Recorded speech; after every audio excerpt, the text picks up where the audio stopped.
சினிமாவில் துணிச்சலாக நடிப்பவர்கள் அரசியலில் துணிச்சலாக செயல்பட மாட்டார்கள் என்ற சொல்லை உடைத்து காட்டியவர் கேப்டன் விஜயகாந்த்.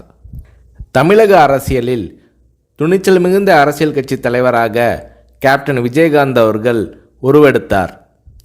கடந்த 2011ஆம் ஆண்டு சட்டப்பேரவை தேர்தலில் வெற்றி பெற்று எதிர்க்கட்சி தலைவராக கேப்டன் விஜயகாந்த் அவர்கள் தேர்வானார்.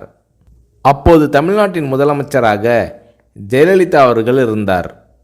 இந்த நிலையில் சட்டசபை கூட்டத்தொடரில் பால் மற்றும் மின்சார கட்டண உயர்வு குறித்து தேமுதிக சட்டமன்ற உறுப்பினர்கள் கேள்வி எழுப்பினார்கள். அப்போது அதிமுக தேமுதிக எம்எல்ஏக்கள் இடையே கடும் வாக்குவாதம் ஏற்பட்டது. இந்த நேரத்தில் ஆவேசமாக எழுந்து பேசிய கேப்டன் விஜயகாந்த் அவர்கள், கூட்டணி கட்சி என்றால் ஆளுங்கட்சிக்கு ஆதரவாக இருக்க வேண்டும் என்பது இல்லை, மக்கள் பிரச்சனை தான் எங்களுக்கு முக்கியம், அதை பற்றி தான் பேசுவோம் என்று கர்ஜித்தார் கேப்டன் விஜயகாந்த். இந்த நேரத்தில் ஜெயலலிதா அவர்களும் கேப்டன் விஜயகாந்த் அவர்களும் மாறி மாறி கடும் விவாதத்தில் ஈடுபட்டனர்.